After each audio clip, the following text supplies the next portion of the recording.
So, grab your calculator.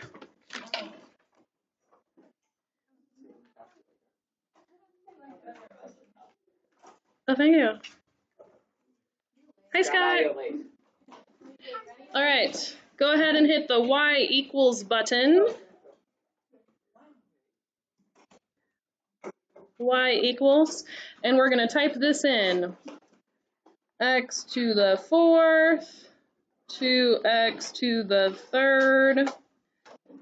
Oh, don't forget your plus like I did.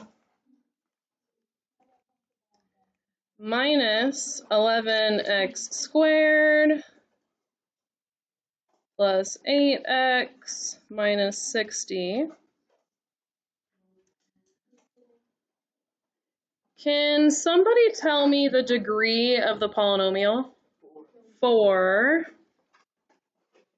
Now, you might not have known this, but the number of roots or x-intercepts or zeros, those are all different words for the exact same thing. The number of roots or x-intercepts or zeros should match with the degree. So we should have up to 4 roots. You could say 4 or less, okay? Because the highest exponent is 4. So this is different from yesterday because yesterday it was written as linear factorizations, and today is written in standard form where it's all been FOILed out. Yeah. We are not going to factor. All right, so we have graphed this. We're going to go ahead and hit the graph button. And remember what I said yesterday about how we did not graph the y-axis because it was so stretched out. That's why we didn't put numbers there. We cannot see... I shouldn't hear any talking except for me. We can't see the rest of the graph because the y values are so big. So what we need to do is we need to hit the window button. And on here it says make your y min negative 200 and your y max positive 200. So when we were doing all those sketches yesterday, we never labeled the y-axis because the numbers were always big. And we weren't concerned about that. We were concerned about the x-intercepts. Okay, so once I change it, now I can see all of the graph, okay? The reason that your y-axis is so thick right here, if you press the window button, your y scale is putting a little dash every single one number. So there are 200 dashes below the line and 200 dashes above the line. If you change that to do dashes by 50, then the y-axis will look more normal.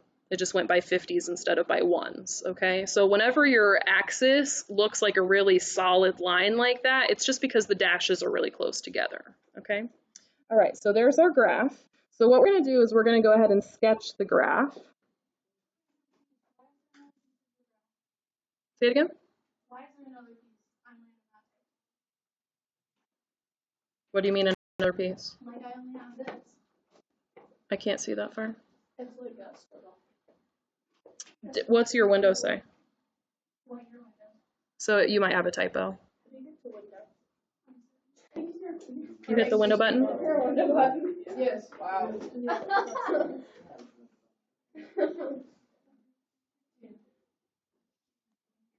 Okay, so it goes. Oh, my drawing is terrible already.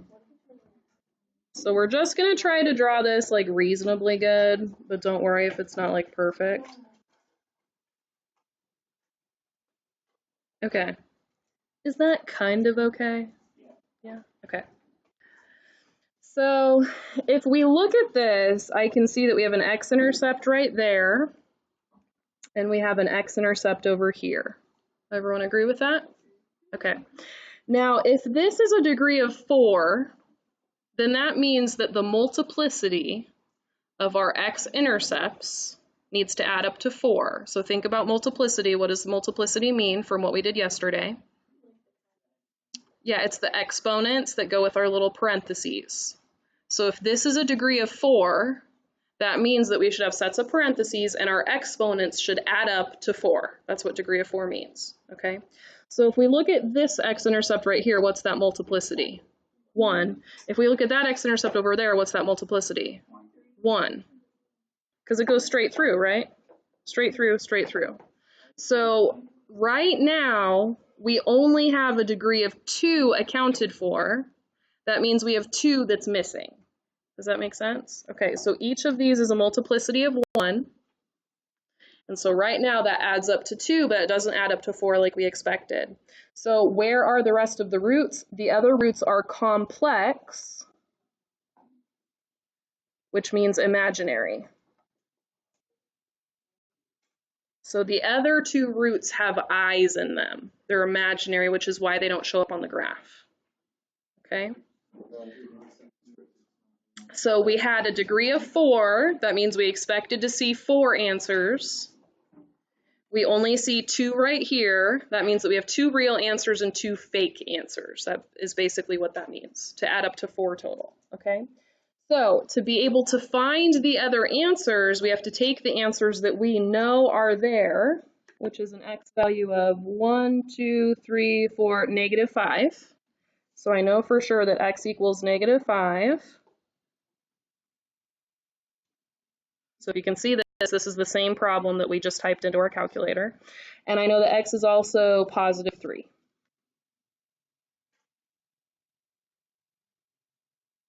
So 2 real answers, those show up on the graph. Now, for us to be able to find the complex roots, what we're going to do is synthetic division. We're going to divide out these real roots, okay?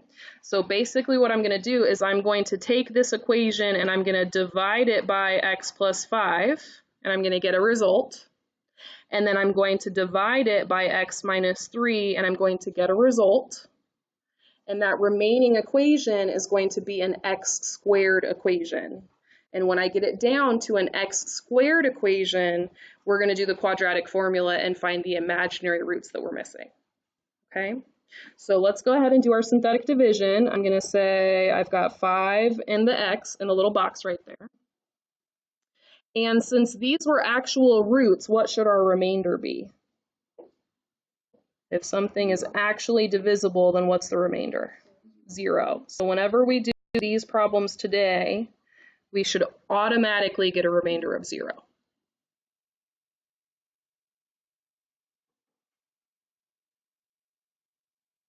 Okay, so I drop down the 1. 1 times negative 5. 2 minus 5.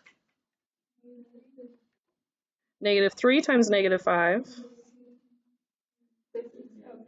15. Negative 11 plus 15. 4 times negative 5 is negative 20. Negative 12. Okay.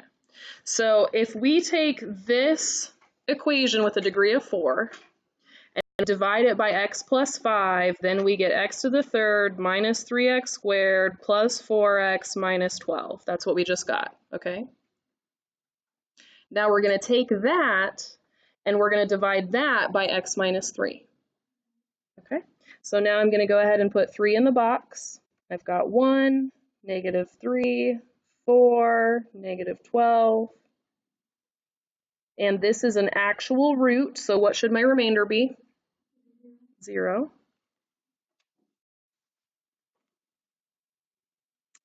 So that's 1. 1 times 3 is 3. Add those together. 0. 0 times 3. 4 plus 0. 4 times 3. 12. Okay. So if that was an x to the third, x to the second x, then this would be 1x squared plus 0x plus 4. So this is what's left over. And we're saying, how could I find the x-intercepts of this? I set it equal to 0, and I use the quadratic formula. I don't try to factor it, because it only factors when you have real answers left, and I'm not going to get real answers. If I did, they would have shown up on the calculator, okay? I know that when I do this, I'm going to get I have to. If it would have been real, I would have seen it already, okay? So let's go ahead and do the quadratic formula. So what should I write? 0 plus or minus square root 0 squared minus 4 times A times C all divided by 2A.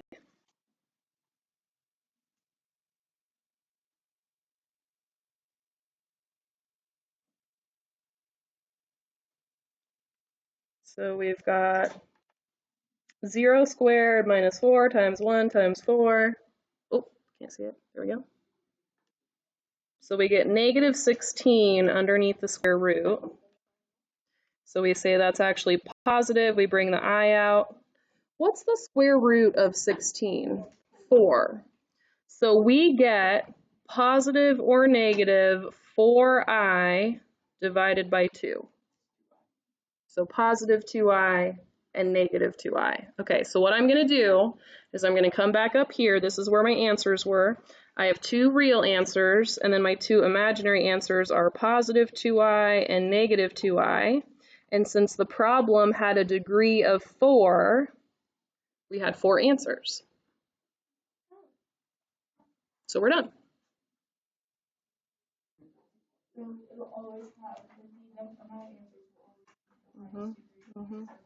Now, because this is Math 3, I'm going to give you problems like the real roots that I give you are going to have a multiplicity of 1, so that you only do it once. But if this degree had had a multiplicity of 2, let's say negative 5 had a multiplicity of 2, then you would have written the answer negative 5 twice, and you would have done synthetic division with negative 5 twice, because that answer happened twice. Okay, so because this is Math 3 and we're just doing this for the first time, I'm not going to do that. But that's how it would work out if you have an answer that has a multiplicity of something other than 1. Okay, so they're all going to be 1. When I give you those real roots, they're going to be 1. Okay, now it might be a good like bonus question to give you one that has a multiplicity of 2, but that's not a general expectation. I'm not expecting all of us to be able to do that. Okay, all right, so let's look at the next one. So what is our process here? What do we do first in the problem? We want to find the real roots, okay? So I'm going to go ahead and type in 5x to the third minus 17x squared plus 9x minus 9. And before we even get started, how many answers do we need to find? 3, all right? We're going to have 3 answers. That's what we're expecting. Okay, so I've got that. I'm going to go ahead and make my window normal again. So go ahead and change your window so it looks like this. You do not have to zoom out and see the whole picture to figure out what the x-intercepts are, okay? So it's going to make you uncomfortable to look at these graphs, but we're going to leave our calculator zoomed in because it's unnecessarily difficult to make the screen fit, all right? So we're just going to leave them zoomed in. So here's our window. Do we all have our window fixed? Okay. You can, yeah, you can, oh, Zoom 6 would do it. Zoom 6? Zoom is the middle button. Zoom 6 brings it back to normal. All right, so we are pretty close up. And we are okay with that because all I need to see is where it crosses the x-axis. Okay, can you guys see where it crosses? At 3, do you see how it looks like it goes straight through? So that's a multiplicity of 1, okay? It's always a good idea to double check and make sure your x-intercepts are right. So what you would do is you would do second trace. We're going to use option number 1, and we're going to plug in 3, and we make sure that when we plug in 3, the y-coordinate is 0. That is us verifying that we didn't make a typo of some sort, that we really do have the right x-intercept, okay? If it ends up being a decimal answer that's like weird, then something went wrong, okay? So typically these are going to be whole numbers. If they're decimals, they're going to be nice decimals like 0.5, okay? All right, so x equals 3. So that means that this problem needs to be divided by x minus 3. We have to divide it by that factor. Okay, and once we divide it by that factor, it's going to leave us with a quadratic, and with that quadratic, we're going to do the quadratic formula, and we're going to get 2 answers with i's, and the 2 answers with i's plus the real one are going to be 3 answers total. Okay, that's like the big picture perspective of what we're doing. We got 3 because we graphed the problem. We saw it cross right there. Okay, so in the little box, I put a 3. So if it was the factor, it would be x minus 3, but in the little box, it's a positive 3. And then we write down our numbers: 5, negative 17, 9, negative 9. What's the remainder going to be? 0, because this really is a factor. All right, so I drop down the 5, and then what do I get when I multiply? 15.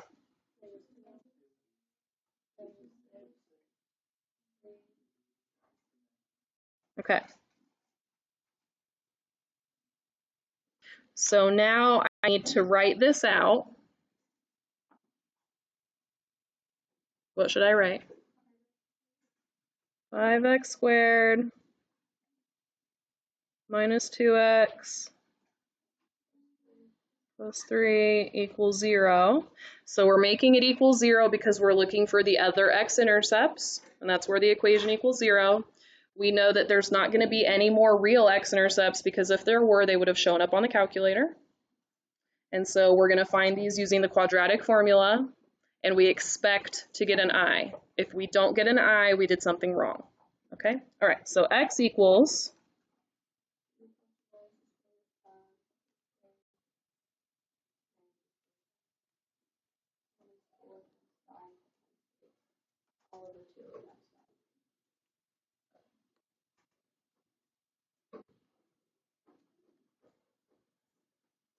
okay.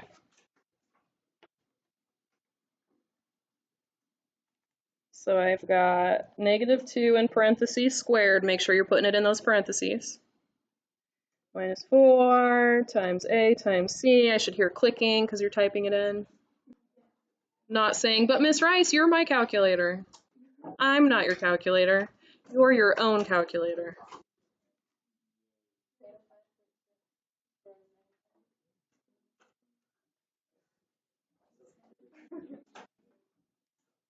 Okay, so we have negative 56.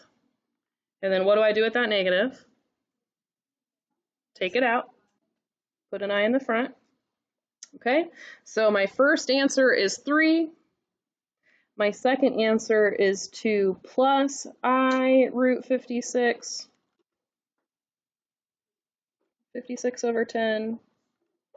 My third answer is 2 minus I root 56 over 10. And I have 3 answers, which is what I expected, and I'm done.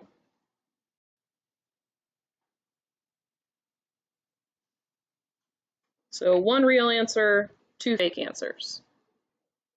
Okay. Is it possible to ever have only 1 fake answer in a problem? No. Why not? Yeah, the quadratic formula is going to create 2 answers for us because a fake answer happens when you square root a negative. And when you square root, you always have the plus minus in front. So that's always 2 answers, okay? So your imaginary answers, they always come in pairs. Never 1 at a time, always in sets of 2, okay? Make sense? All right. I made you guys a color by number sheet.